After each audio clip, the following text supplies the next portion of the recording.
CIS Benchmarks? Yes. You work in that space, and no one, I've been doing this for years, and so few people even acknowledge what a CIS benchmark is or know what it is. And you perked up, had the questions going, grilled me harder than anyone else, and I just come to learn you're a Microsoft MVP. I am 20 times. Just got it this month. Absolutely amazing. So, Derek, I could talk you up all day, but do you mind just doing a quick introduction of yourself? No, not at all. Not at all. Derek Melber, as we just mentioned, 20-time Microsoft MVP, started in Active Directory, went to group policy, went back to Active Directory, now in security. Work for a startup called Beak. We are an RMM plus AI solution, fully automated, from discovery through deployment, patching, everything automated. Just excited to talk about some security. I don't get to talk about security all the time anymore. Done that for the last 10 years or so. So now I don't think we could bypass everything you just shared. That's all in a single solution, all of those features and capabilities. Yeah. So I love the detail, right? I mean, the ability to set up an automatic discovery, find the assets, whether it be on-prem or in the cloud, and then deploy the agent. So the agent does the work from there. It's golden. It's absolutely golden. So you were doing asset discovery before the agent's even out there. Yeah. I'll tell you what. I want to learn a little bit about who you service, but being as personally a vendor in the MSP space, where are my assets? What are my assets? I mean, that's one of the largest challenges in CIS, as we know, being a CIS webinar. Then control one is inventory of hardware assets. So you guys sound like a perfect fit. Yeah, no, it's one of the very first challenges, right? And I think COVID drove this, right? People are working from home now. People aren't in the same place. We've moved to the cloud, so we have assets in the cloud. We don't know what we have, and it's a big deal. So, man down. Sorry about that. I am backstage. Cliff needs to let me in. There we go. All right. Sorry, I was trying to switch to my computer so I can be properly stable, not walking around while we speak. No big deal. I did not realize I was still backstage when I made the transition. Well, that is an absolute awesome introduction. And how long have you guys been around? Beak has been around for just over 3 years. We're just kind of hitting the market now from a sales standpoint. But we actually have some pretty big customers, which is kind of why Beak was built, because they just couldn't find the solutions that they needed. And so Beak was created. We're actually part of a bigger, very, very seasoned company called iLink Digital. So iLink Digital has been around for 22 years. All services though, services for everything. So we are a major services company, managed services. We provide, humans to do a ton of things. Came to Beak and trying to drive the business. It's a great platform, and the AI, it's pretty cool. I mean, I noticed that a lot of the people there were talking about AI, and it is some pretty cool stuff. So we actually have AI for the technician, and we have AI for the employee. So now the employee can go through Teams and ask normal questions like, what software can you install for me? Can you install Chrome? I need to be added to this distribution list so I can gain access to restores. And AI does it all. There's no technician involved whatsoever to get that stuff done. It does all of it. That's absolutely insane. The resources that can save. Yeah, I mean, it creates tickets. So say for example that I have to get approval from Betty to gain access to the shared folder, AI will message Betty and say, there's a ticket that Derek opened to gain access to this resource. Can you approve it? Betty approves it. AI comes back and says, you have access. No, not a technician was involved. So the change management is even automatic here. That's it's pretty cool stuff. I mean, absolutely worth checking out. And what's the best way for people to get a hold and find out about it more? You can email me, derek.melber at beakops.com, or you can go to www.beakops.com. That's absolutely perfect. Now, Derek, we did, like I said, met at RSA, but you're not out here at ChannelCon. What's going on? Yeah, you got too many meetings. What's the word? I had an event last week in Phoenix. I live in Phoenix, Arizona, so I was speaking last week as a keynote there. And then next week, I actually fly to Microsoft and give a full day workshop, believe it or not, on Active Directory security. Somewhat important. So it kind of was not fitting into the travel schedule. So awesome to hear. Wow. Well, very, very awesome to learn, man. This is great to hear about it. And next year we'll get to have you out here. We'll do another in-person event. So hopefully that is coming soon. Well, with that, I do have my question that I'm asking every single week. So if you did watch the previous episode, you know what's coming. Derek. Oh, I didn't. Do you have a most interesting place you've taken a customer phone call? Ooh, most interesting place I've taken interesting. The first thing that comes to mind is I play racquetball, and I play at different times of the day, sometimes early, sometimes mid-afternoon. So I've actually taken my laptop in my truck and given a live demo to a prospect using the Wi-Fi on my phone in my truck. So it's probably one of the most interesting spots. That is, you got to make the calls when you got to make the calls.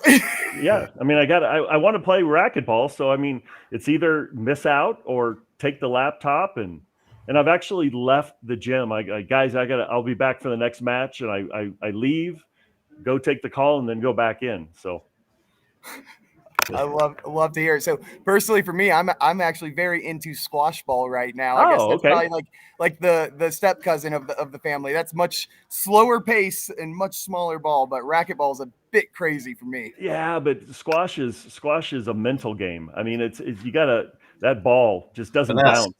It just doesn't bounce. No. Love to hear it. And Rich, we got you hopping on the webinar. Again, everyone, I wanted to just kick off early and get to show off this vendor floor. So we are going to start transitioning over to the exciting episode, learning about some of these settings. But Rich, thanks for hopping in, joining, brother. Good to have you. Always. We missed you last week, Zach. Not Zach Krumkowski is just sometimes a little bit better than me. Absence makes the live stream better, I guess. I don't know. Isn't that what they say? As long as the show goes, the show goes. That's all right with me. But Rich, do me a favor, man. We're at ChannelCon. You're CIS, obviously. Do you mind just introducing? Is there a relationship between the two nonprofits? Do you guys work together at all? Do you mind giving us some insights into that? I wish we had time to talk about this beforehand. I don't really know. I would assume that there are.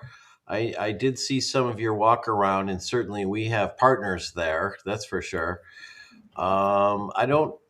A direct relationship, if one exists, is not managed by myself, but it's not something I would normally do either. So I'm gonna have to tap out. Defer to the others. No worries, man. I didn't mean to put you on the spot. But no, that's paying me back for making fun of you when you weren't on. That's all. That's what it is, brother. No, that's absolutely perfect. Well, with all of that, let's go ahead and pull up some of these configurations today. All right. So again, this webinar series is focused all about the CIS benchmarks to harden the Google Chrome browser this season. Next season, we will be diving into the Edge browser and the settings that configure those to the best practice standards recommended by CIS. And Derek, I know going into this, being a Microsoft MVP, you even prefaced, well, Chrome's a little different than the MVP area. Do you mind giving some insight into what is an MVP? Where's your skill set? And then we'll get to browsers. Sure. So I really think that this topic is so eye-catching to me because I've dealt with group policy for so long, right? And really what we're talking about here is the fact that we can push out settings to make sure that everyone has the same secure setting. So my background is in Active Directory and group policy. And so I think my first MVP was in the year 2002. And I've jumped around. And so if you're not familiar with the Microsoft MVP program, it is people that do not work for Microsoft. You actually can't work for Microsoft and be an MVP, but I help the community, right? And so I speak at conferences, I speak at RSA, I speak at Ignite, I speak at Gartner. I usually do 75 to 100 presentations a year, depending on the year. 25 to 100. Derek, that's a bit of travel, brother. Yeah. Well, in 2019, I also went to 26 countries doing that. So I was a little tired at the end of that year.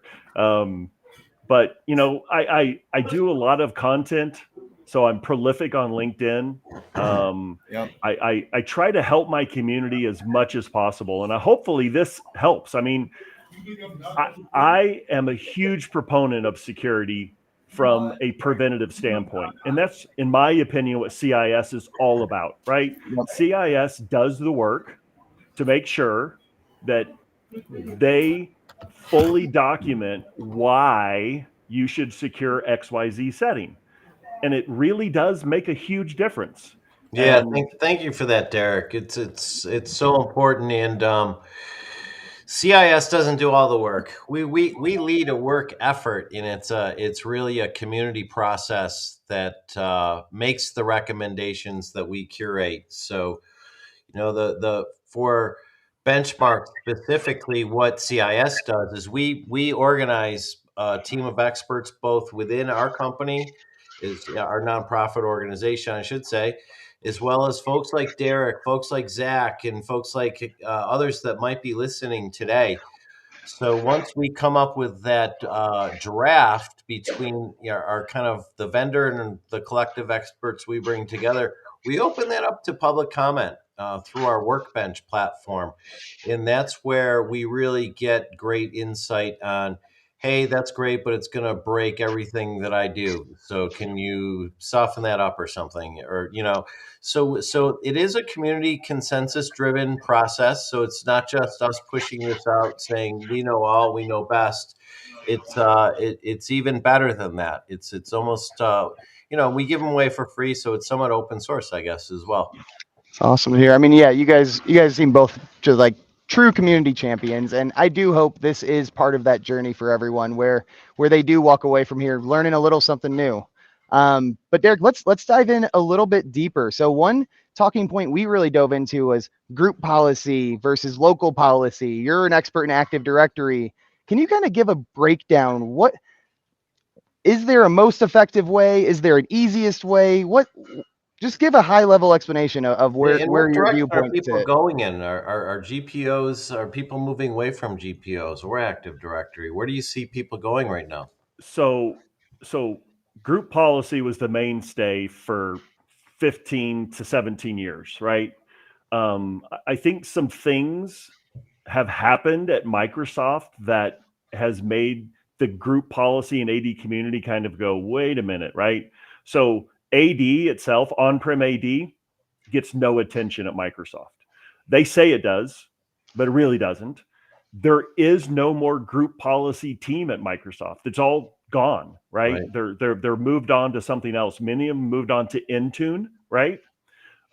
That's news to me, Derek. They're working group on policy directly is no longer being worked on. It's via Intune, everything. Well, I mean, there is no group policy team. I mean, it's completely dissipated. There's no more effort in group policy for on-prem Active Directory. That means a lot.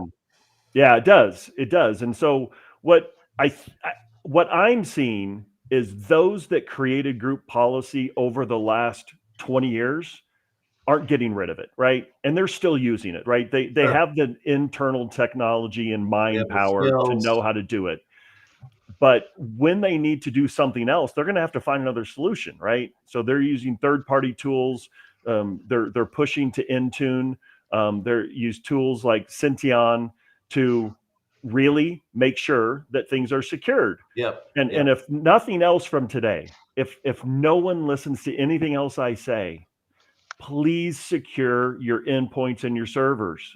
please, Yep. because every day we wake up to a new news release of XYZ company was breached, and all I do is shake my head and go, you could have prevented this most likely. And Basics. so, It's and I oftentimes basics. it is basics. And you know, I've spoken with CISOs that are like, hey, you show me this smoking gun and I'll do it. And I show them 50 smoking guns and they don't do it. And I'm like, Yeah. come on.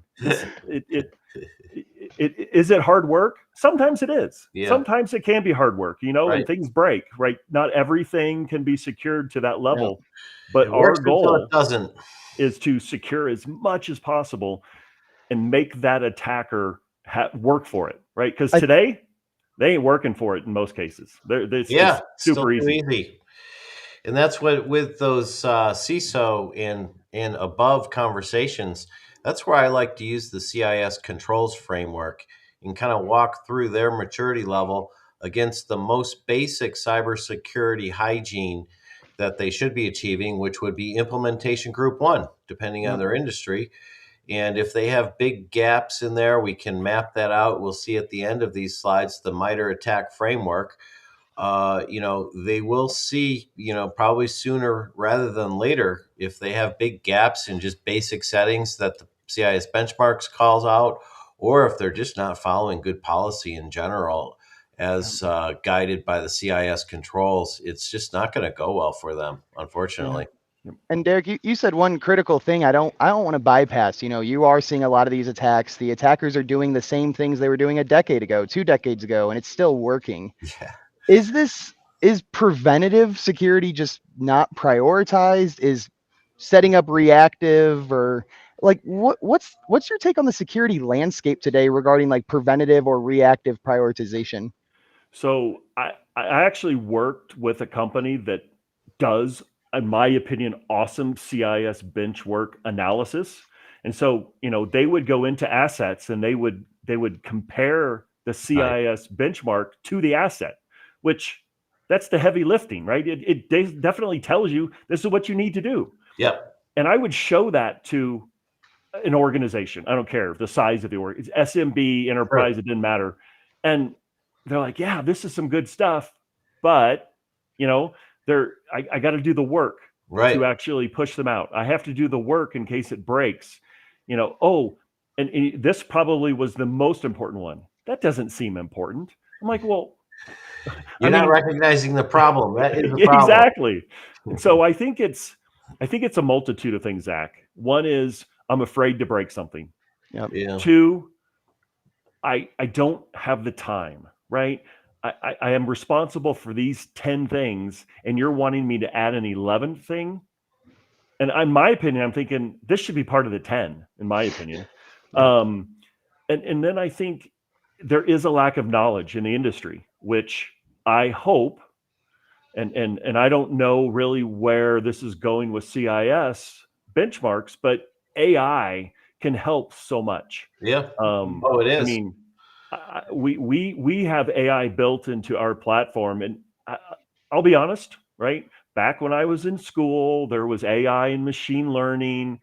It was crummy, right? It was just horrific. It was like you couldn't see any use for it. Today, man, I have created some awesome queries in our AI that just it opens up the world to a technician. It's really cool stuff. And so, well, Derek, let me qualify my comment. My AI comment was more reflected at the bad guys using AI and making their attacks much more refined and slicker, that are passing through a lot of previous tooling. And so we're absolutely seeing that. How CIS in general will make recommendations around AI and use AI tooling in things like the SOC that we run for for the elections infrastructure and for the multi-state information sharing analysis center. We're working on that. We don't use any of the public models. Any kind of AI that we are looking at or might be interested in the future would be something that we would probably build and train ourselves, so we can better analyze all of the inputs that we receive throughout the nation in terms of net flow data and things like that.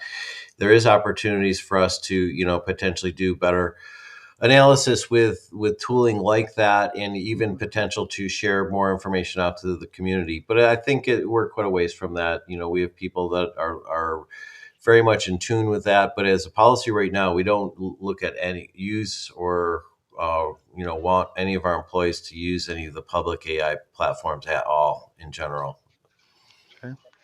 Oh, that absolutely makes sense. It's a black box today. A lot of policies are starting to get built around it. Yep. So, and kudos to CIS to having a standard, and I'm sure it's documented in their documentation, right? It's written down. You have a policy that's 100%. you have to do that, everybody. So, all right. So the final just transition before we dive into these slides. Again, you're the AD GPO expert. How was it prepping for Chrome hardening? Is this some expertise you have in the back of your mind, or is this a little new?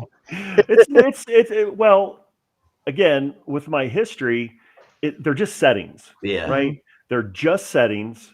And some of them I read, I'm like, oh man, I don't know what that would do.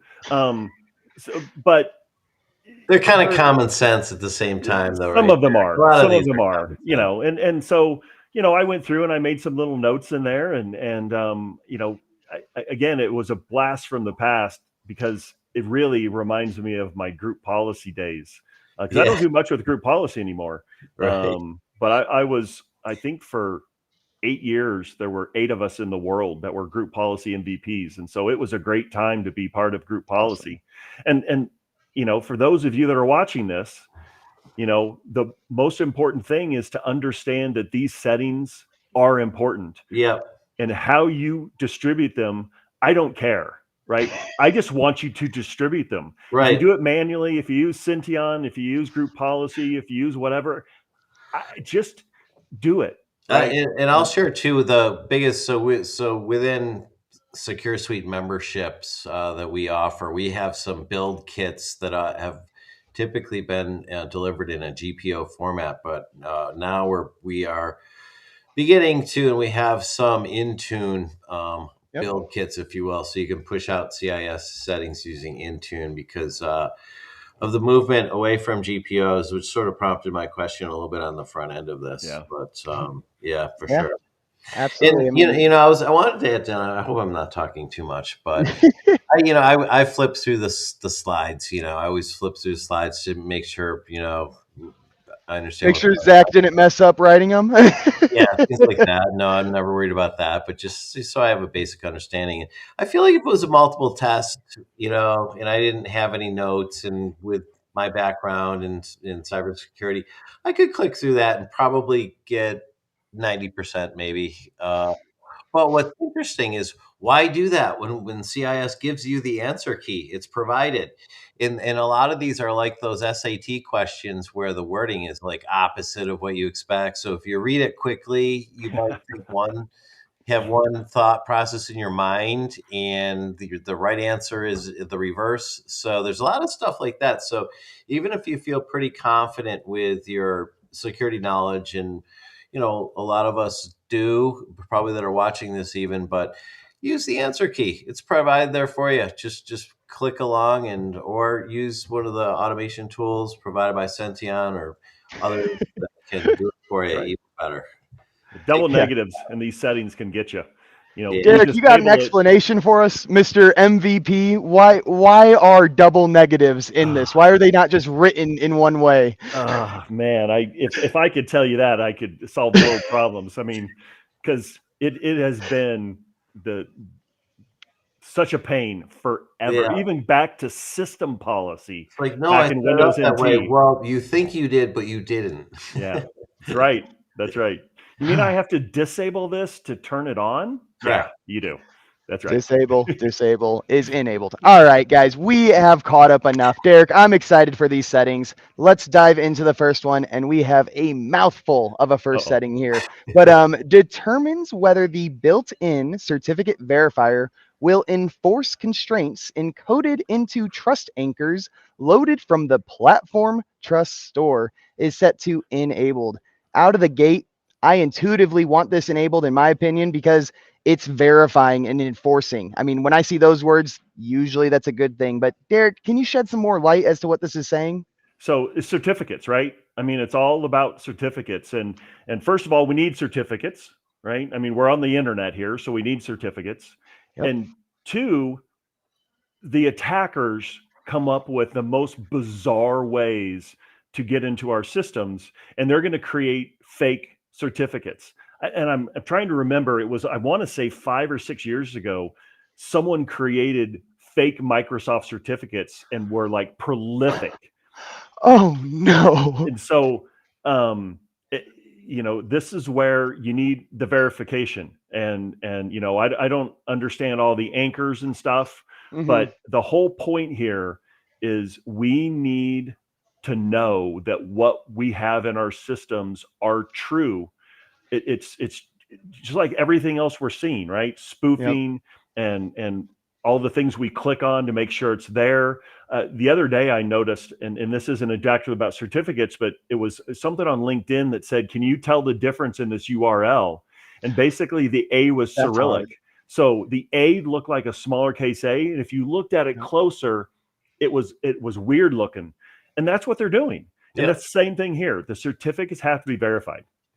Yep. I mean, I think the best way for me to, if I were to explain this to someone, and I've actually used this example in a lot of settings, which again, this is all preventative, so it makes sense as I use the same types of analogies and metaphors, right?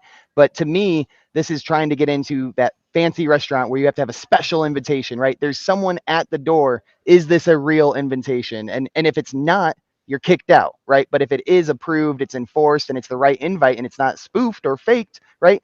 I'll let you into your restaurant. Here's your reservations. Yep. So very much agree with that. We need these, and yeah, great tidbit and for on the the Active Microsoft. Directory people that are watching this, think about this as a golden ticket attack, right? A golden ticket attack is nothing more than someone spoofing that ticket. So someone could spoof a certificate in the same way, and this is verification of that. So, we need to verify that authentication tickets, we need to verify that certificates are true and no one has modified them to gain other access. I think that actually you hinted on another thing here, which is something that we really had to learn as we went to market and as we matured, was how do you make sure these GPOs are not modified after they're deployed? How do you make sure they're actually set in the state that you think they are, right? That verifying process is honestly something, when we built our company, we didn't know was so difficult for other platforms to do. And that's why it was so essential we had that. But this concept of verifying that you're talking about, making sure things stay, I mean, do you have any hints and tidbits that people could do this, manually without Senteon, keeping this agnostic? Like any, how do you do verification of GPOs? Verification of GPOs is almost impossible. I mean, without another tool, Microsoft doesn't do it. They just don't. You have something called an RSOP, right? A resultant set of policy.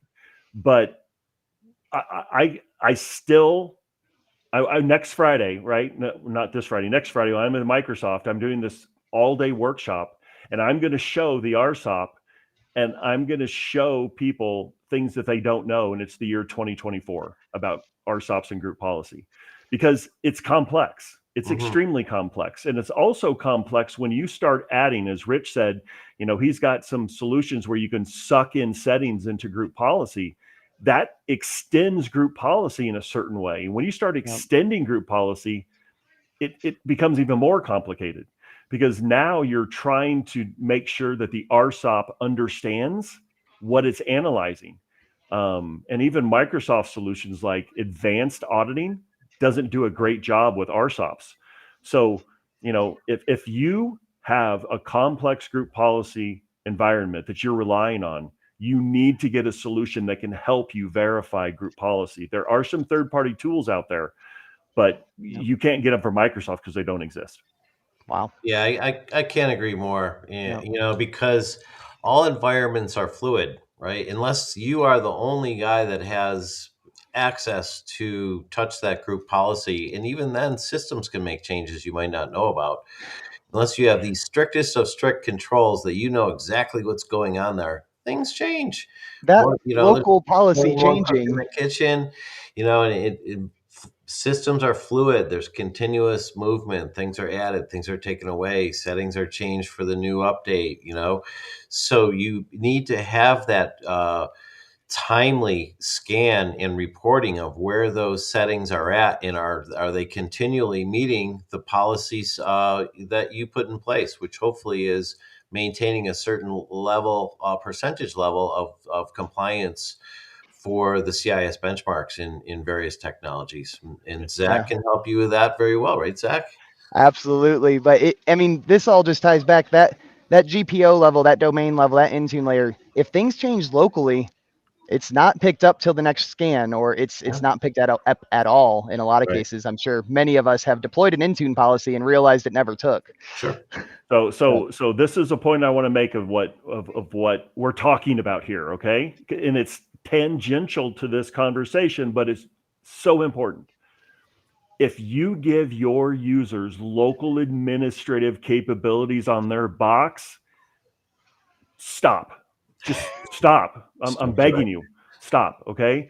And I had this conversation, I want to say 2 weeks ago, with someone. They're like, well, gosh, I have an application that the user needs local administrator. I'm like, there's been technology out for this for 20 years. Right. This is not a new concept. And there are companies that have phenomenal solutions around this.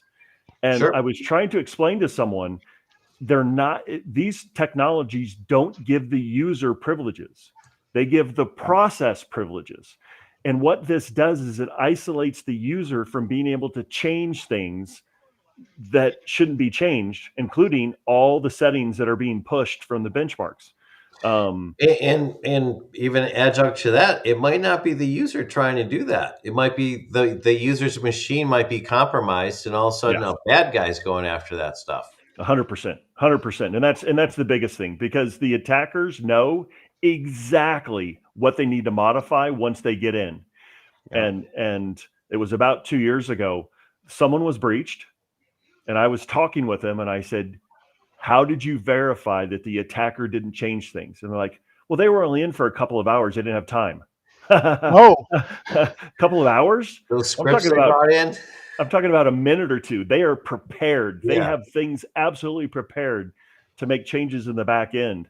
The other thing that I'm going to mention here, and I don't want to I think this will be the easiest thing because teach people. you're very technical, which this is tidbits we don't always get. So please, Derek, dive in. Well, I don't want to teach people bad behavior, but if you log on to your workstation as a local user, group policy from Active Directory doesn't apply.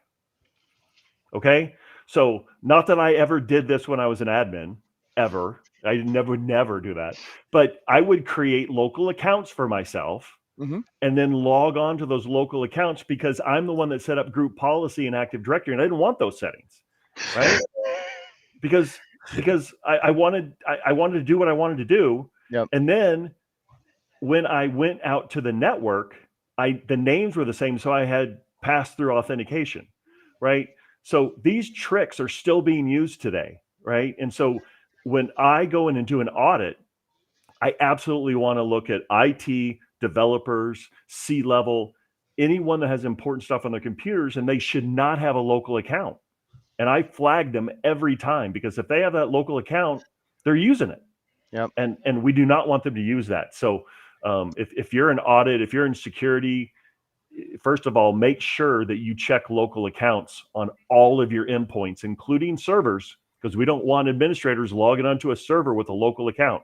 We want that domain account because it's being tracked, it's being controlled, and even group policy is coming down. So absolutely perfect. So let's transition to this next setting here.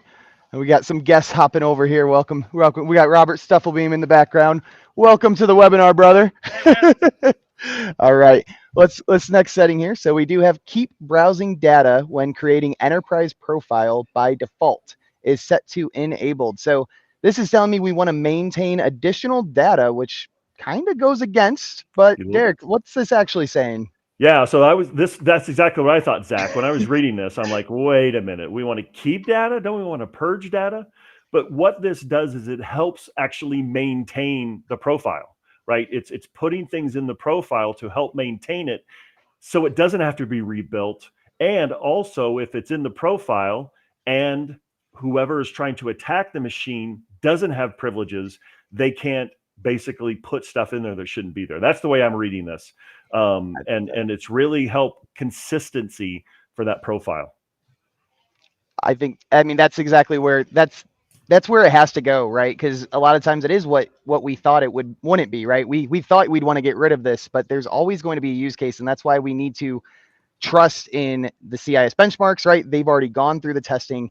And one thing I want to emphasize here, and this is something Matt Lee has talked about a lot, is defensibility, right?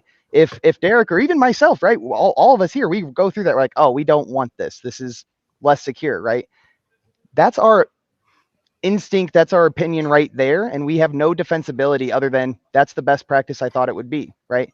By leveraging the CIS benchmarks, we have someone doing this for us, and now we can have our choices backed, right? That's the defensibility aspect I don't think is talked about enough. Yep. The rationale is always provided. Yep.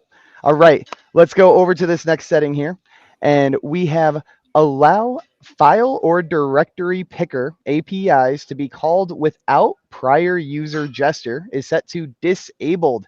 As this one, again, making sense to me straight out of the gate, making sure the APIs can't be leveraged without proper authentication makes sense to me, but could you explain this a little bit further for us? Yeah, so APIs, usually with software, right? And the attackers have learned that APIs are secured always. Okay. Yep. So really what they're doing is they're tapping into the API, right? Application programming interface, right? Yep. To make changes. So for example, right, software that I've dealt with, the very first question is there an API, right? Yep. Is the API full blown? Does it do everything? So every click, every toggle, every radio button, change, whatever, usually the API can do that. So it's code, yep, and you can make changes with code. If the code to make the changes isn't secured, the attacker now can do what they want to that application, which in this case is Chrome, or it could be attached to, there's maybe some type of add-on, or there's an extension to Chrome that is also doing, which could be the operating system. Okay. I mean, Chrome runs on the OS. Oh, the OS is one step away. So APIs are essential that we secure them.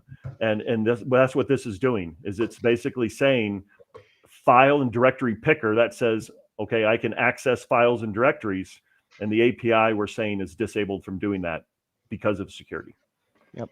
And let's talk about what this attack surface is made up of. You just said it. It's one, we'll say layer, 1 point away from the OS. I forget your exact word choice, yep, but we have tons of software applications, whether they're installed locally, they're a web app, whatever that is. Everything we have is going to have some sort of configurations. And this aspect of configuring the OS, configuring the browser is critical, but it doesn't stop there. You need to continue to understand your assets, track your inventory, and make sure it's configured appropriately. Yep. And that's where some of those certs come in too. You know, you're usually installing a package with all of this stuff, and it should be certified and trusted. Yep. All right. Let's keep on cruising through. And if anyone's joining us halfway through, we did kick off with a 30-minute little intro of ChannelCon, so we will be running over today as we cover these settings. But thanks to everyone sticking with us and looking forward to learning about these settings. So the next one here is enable the Google search side panel is set to disabled. This one here sounds like it's just simply not best practice to let the end clients have more options. This seems like more of just a flexibility setting. Is there actually security behind this choice here, Derek? There could be. I don't know exactly the details in the side panel because I don't use it. Mm-hmm. Yep. But less is more. Let's Yes. not distract our employees. They have enough to do, and we all know. I joke about it in 50% of my presentations. If you give the user something and say don't do it, what are they going to do? I'm gonna go do it. They're going to do it, right? And so it's literally how malware was spread, right? Let's send them a video of a kitty cat doing something weird and tell them not to click on it. We got to see what that cat's doing. Click, boom, and everything's spread. So this is similar to that. And it's a distraction. Plus, the attackers know how to code things in things that maybe don't look like security, and they can put things in places they shouldn't if they have the right privileges. So, Yep. I think that's extension, for example, right? It's still another yeah, surface. that's right. Yep. I mean, if I was working on a project and I have that sitting on the right-hand side of my screen, I'm now inclined to go ahead and use it, right? Yep. It's a distraction. It's not necessary. Less is more, especially in the security space. So I agree with that 100%. I'm not sure the exact security side of it either, but definitely just from a, know your assets, know they're configured, and making sure there's no just distractible options out there. Why not? Yeah, I don't think any I don't employee is going to. know. I don't know about the attacker side of this, but when we start talking about searching now, AI is going to be coming into some of these conversations. At what level? I don't know. But really, I mean, it's querying, and querying can give you stuff that maybe you don't want someone to have access to. You don't want the output. So, I mean, I wouldn't say that's a direct tie, but in the future, it could be for sure. It really could be. I think, even at the registry level, the GPO level, whatever level it is, I do believe as Microsoft continues to integrate their OpenAI relationship, ChatGPT, and all that, there's going to be new configurations added, and there's going to be new CIS benchmarks that are going to want you to disable these. We already have plenty that are communicating the data and unnecessary things to Microsoft that we already disable, already recommended. I think this is just going to grow. Yep. All right. Perfect. Very much. Let's go to the next one here. So we got HTTP allow list is set to properly configured. So this sounds like something you need to turn on and then manually put some investment in to assure you have the right access and everything. Is that where this is going? This looks like an allow list. I mean, it's we don't want users to go to places they shouldn't be going, right? And it's not only misbehaving, it's security related, right? We do not want the browser to be attacked and redirect someone to a spot they didn't even know they were going to, right? I mean, I've been in some presentations where they click a button and they duplicate an entire website. It is scary stuff. And I mean, and it duplicates it down to the very, very detailed level. And then they just tweak stuff, right? And so this is helping with that, as well as other areas where you just don't want users to be tricked. You don't want the attackers to be able to redirect, and the allow list is the allow list. And these types of lists actually work pretty well. Yep. Again, don't give your users local administrator, because now the attacker has local administrator and they can actually modify the allow list, right? I mean, we'll probably go over this a couple of times as we go through this, but the basics are the basics. And, this is part of that concept. So this works if you actually do good security across the board. And that's what Derek, do you see people doing this, or is just more of a wish list? It's a wish list. It's a wish list. I think a lot of people aren't using the browser to restrict. They're using their firewall or other concepts. Firewall rules, yeah. Yeah, but I think, down to this level, because it can be pushed out, right? And that there's an allow list, but I think also, and maybe AI is going to change this. This is an interesting concept. We've always wanted people to go to the internet to help with their job. We know that that's a risk. But now with AI, maybe we can subvert that, and they can actually use AI to get some of the answers without having to go to the internet. So I don't know. I mean, we'll see how that pans out. But I do see this as most lists are there for a reason, but it's a lot of overhead and it's a lot of work to maintain a list. So, but That was actually my follow-up question to those individuals who are attempting or doing their best at this. Do you have any best practices or any idea of how often you need to review this? well, it's probably I'm going to say quarterly. Yeah, at least, right? I mean, I would, but also There's you can, services I think that will do this. They certainly do known bad, but they also probably do known good as well. I'm sure they do the converse as well, but you would have to pay for that, I would assume. yeah, for sure. Awesome. All right, let's go to this next setting here. And this is always one of my favorites because we always talk about updates, upgrades, and everything in between. This is saying to enable automatic HTTPS upgrades is set to enabled. So I believe this is one of those settings that is enabled by default, and CIS is saying set it to an explicit enabled state because a lot of the time, even though the GPO is behaving that way, it's not explicitly configured. So CIS does advocate to do so. But Okay, so you just said something that's very important, Zach, and we need to address this. we should address. Okay? I was saying it, and I was like, I hope Derek picks up on what I just hinted at. This is so stinking important. So there are literally hundreds of thousands of settings across any one endpoint. Just because these settings are there does not mean that they are engaged correctly or at all, right? Mhm. Some of them have an on-off and not configured setting.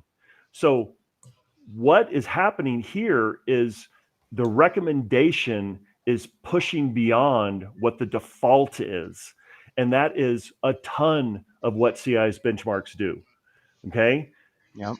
Do not ever think, oh, well, that's a security setting that's obviously configured by default. No. I mean, I don't think CIS would be in business if that were the case. CIS is virtually looking at the defaults, and in those notes that Rich was talking about, it says what the default is. And many of these settings are not engaged at all out of the box. And so that is such an important concept. This one here, it looks like what's happening is that S on the end of HTTP is that security piece that's helping with the upgrades and make sure that's secure. So, I think the concept of HTTPS, everybody hopefully knows about it these days. But this is just basically saying we're going to make sure that a secure channel is helping with the upgrades. I think we're going to have to do a 15-minute little side episode and talk about these behaviors of a GPO versus explicit and why that matters. Because that explanation was good, concise, but I do want to dive into it more. This just is not the time. So we're going to have you back, Derek, and we're going to go a little bit deeper into that. Yeah, it's well, I don't know if 15 minutes is enough, but but I mean, I can show some scary stuff in group policy that people just still don't understand. And it's basics. It is absolute basics. And so using the tools, understanding the mentality of how they're created and how they're interwoven and how they work is extremely important for any organization, especially the group policy admins. In my experience, a lot of admins want to touch group policy as little as possible because of the basic fear of breaking something, doing something wrong. So it's better not to touch anything. If everything's working, don't touch anything. Yep. That was the whole premise of starting Senteon, was this incorporating a learning mode, because that's the biggest fear. It's disruption. Not having disruption is more important than having proper security. That's the reality that we live in today. Yep. All right. I feel like we got on a little bit of a soapbox there. We'll do a follow-up and dive in more. Let's hit the next setting. So insecure hashes and TLS handshakes is enabled, is set to rather recommended as disabled. So this is, again, the GPO is reading to me by default. It would actually allow for insecure hashes in the TLS handshakes, and CIS saying, well, that's bad. Yeah. Besides the obvious here, why is this bad? Yeah, it's using an outdated encryption method, which can be compromised much easier. So, when I was reading this, for my community, the best thing I can say is LAN manager and NTLM, right? I mean, we're all familiar with LAN Manager and NTLM in a Windows world. They're outdated authentication technologies. This TLS is an outdated handshake. It's an outdated hash. There are tools that can go in, pluck this information, reverse engineer, and boom, you now have access. So, any of the older technologies, and now what VPN is an older technology. We're supposed to be using Edge and all this other stuff. So we're just moving down the road, and this is basically saying, let's disable something that can easily be compromised, and we're going to now put a different technology in there and not allow this older technology. Yeah. With current tools, it's not much better than just sending in clear text. Pretty scary. I mean, if anybody on this call follows me on LinkedIn, one of the things that makes me the most upset is that absolute ridiculous password matrix. Okay. And what Rich is saying here is, yeah, it's a hash for TLS. It might as well be clear text because it can be broken so easily. And so what this does is it takes the concept of what Rich talked about earlier. The community knows that this is easily broken. And as a community, don't do this. This is not good practice. So just get rid of it. Let's use better technology. It's like having old locks on a new house. There's no reason for it. Exactly. So, all right, let's hit this next setting here. And we are making pretty good time. We have about 22 minutes left and about, I think, only 8 settings, if I remember right. So let's get into this one. So enable renderer app container is set to enabled. So whenever I see container or isolation, I always feel a good buzz. And this one is saying to keep this enabled.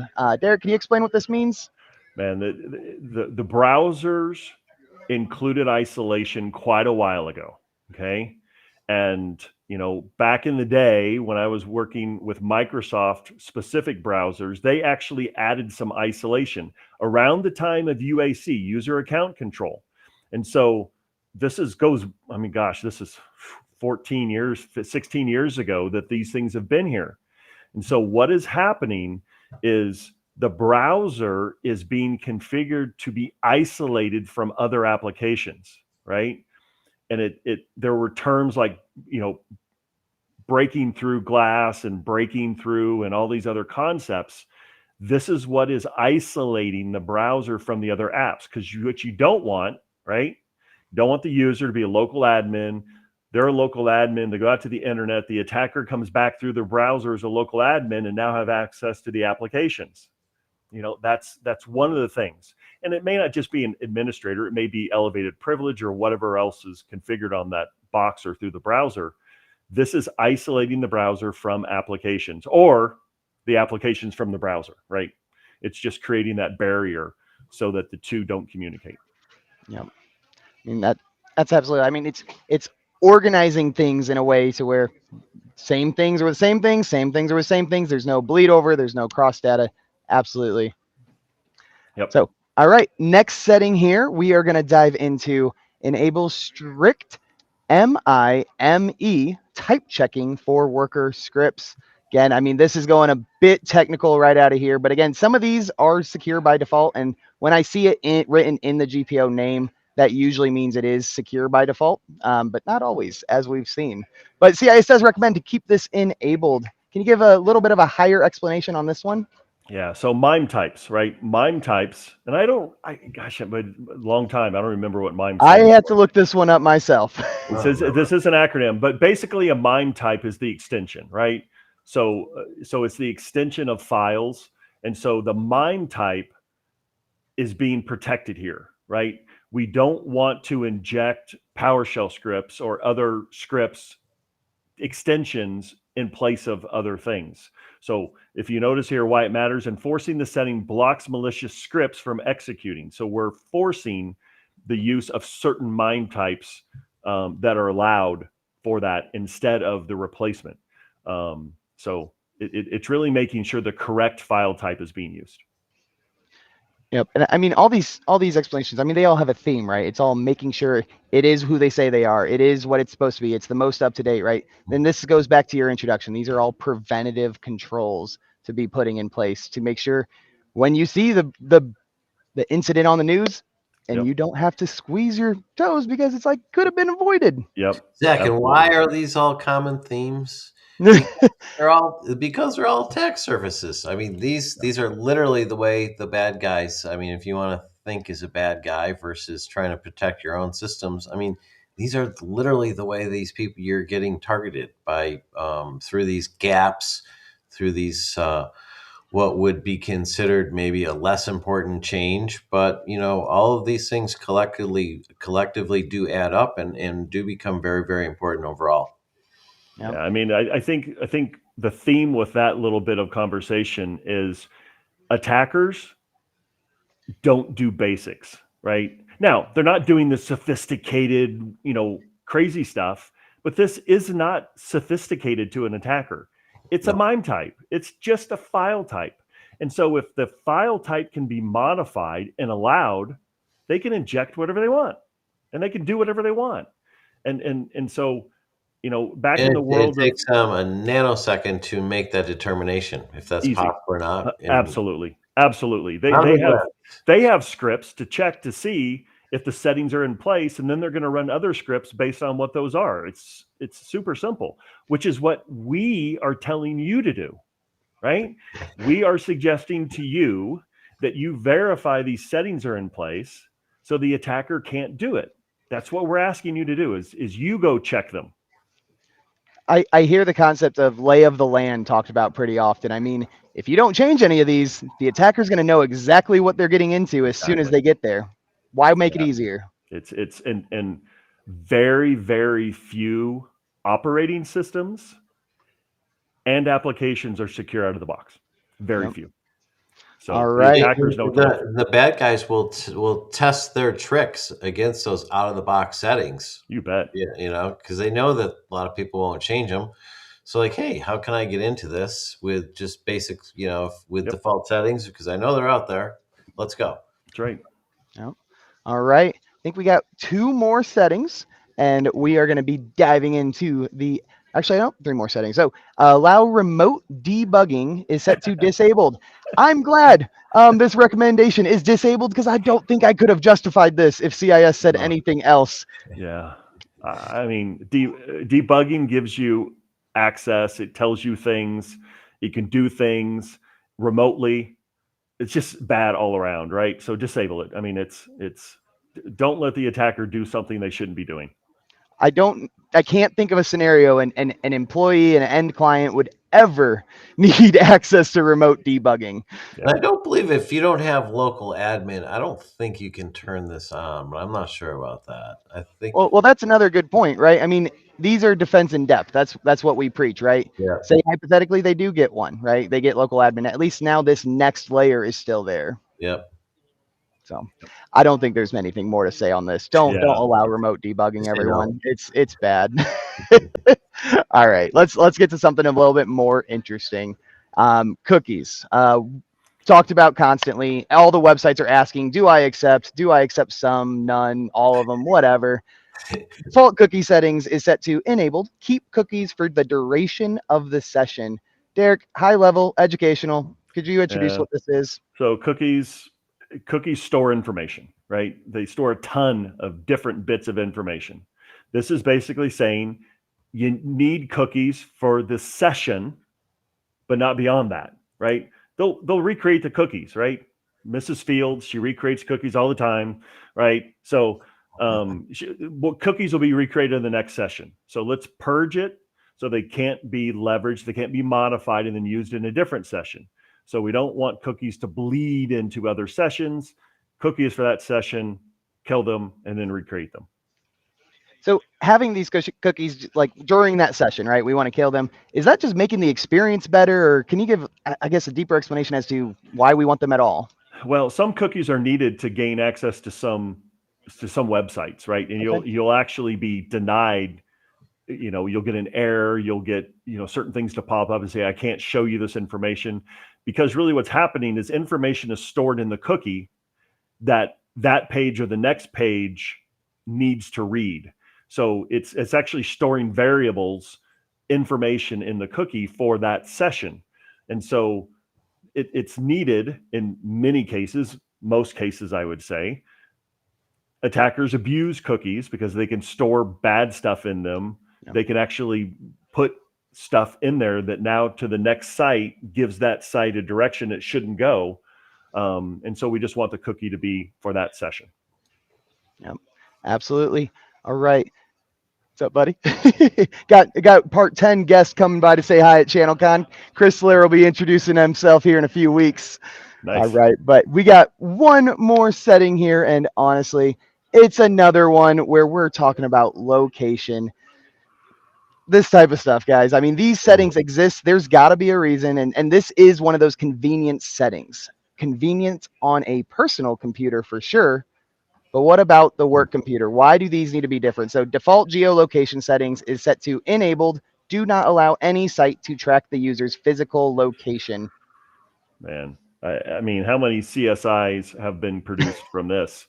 I mean, and this is scary stuff. I mean, this is truly Stalker's dream. Yep. Oh, it is. And I think this is a good one to end on, because we've been talking. Some may say this is not important. Let me tell you, my daughter, I don't want her being tracked. I don't want my wife being tracked. I don't want anyone being tracked. I think it's just kind of weird and freaky. But this is true. I mean, look.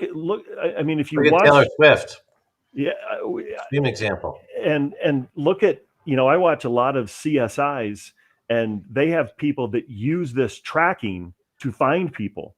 I mean, even a couple weeks ago, we had an attempted assassination, and that guy's phone was tracked. It's tracking, right? This is geolocation tracking, and so it can be used for forensics, which is somewhat good, even though probably something bad happened. But we don't want the malicious people to be able to track, because they can and they will. And there's a good story called Pegasus. It's all about that. Yeah. The NSO group. Yeah. So it's just scary. There's movies written about this and shows. This is bad stuff. Yep. So. Yep.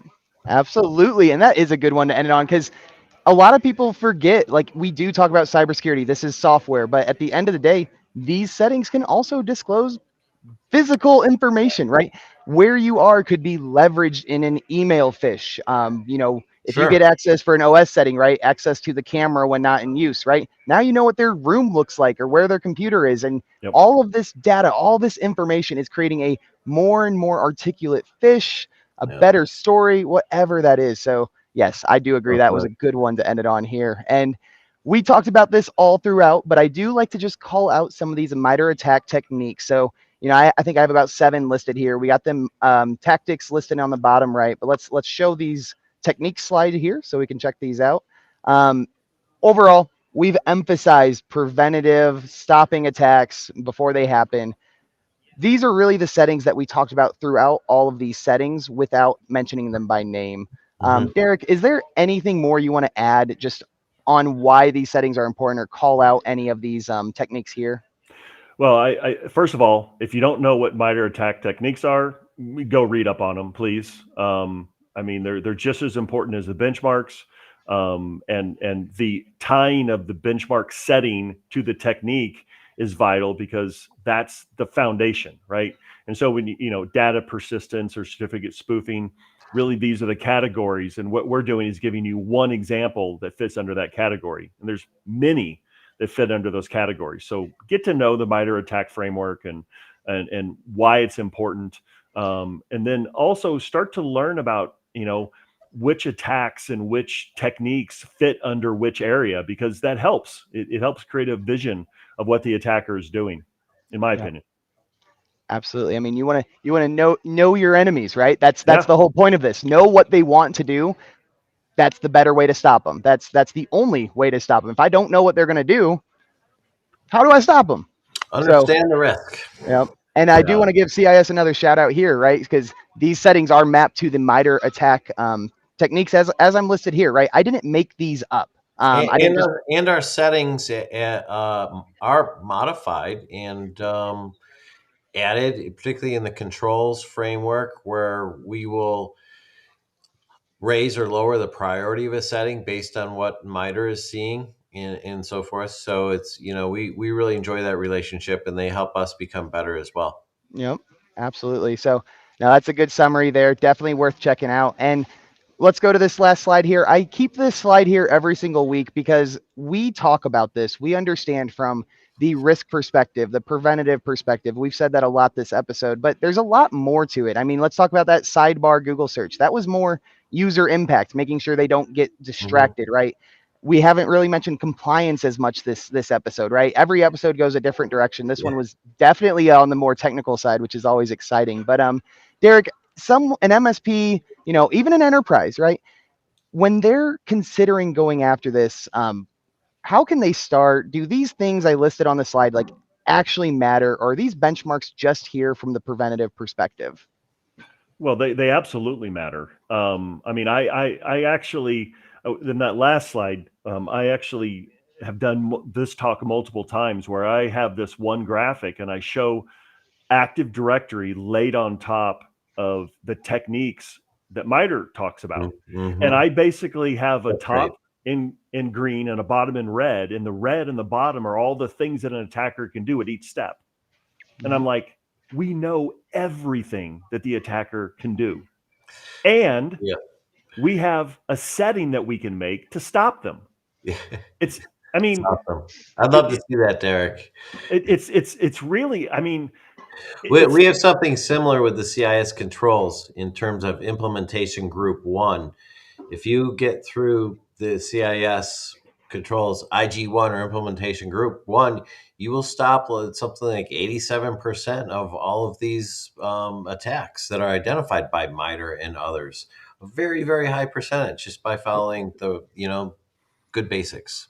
Yep. And I've did that for AD. And so with CIS doing that across the board, I mean, come on. I mean, they've done the heavy lifting for you, and let's do the best we can, right? We cannot secure everything 100%. It cannot be, but our goal is to secure things to where that attacker goes, gosh, this is going to be more work than it's worth. I'm going to move on. Yeah. And we want them to move on. So that's the goal. You can't be 100%. Do as best a job you can. Yeah, absolutely. Like the bear analogy, right? If the bears chase me, I don't have to run. I just have to run faster than one of you guys, right? Right. I'm the weakest link. If Better they're believe it. trying to get in your door and it's not as easy, like go to the next one. That's right. Everyone's going to be a target. And I'm going to give myself a shout out here, because if you're watching this while you're at ChannelCon, I'm actually giving my first in-person workshop here tomorrow at literally this time, a little bit, an hour before. But that's why we're doing the webinar on a Tuesday. So thank you for the flexibility, Derek. And I might need some of these visuals you're hinting at. Yeah, I'll reach out to Derek at the bottom of the slide. But these sound extremely interesting. Great job, Derek. Thanks.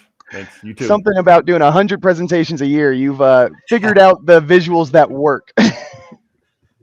Live demos. That's the most part. Final thoughts?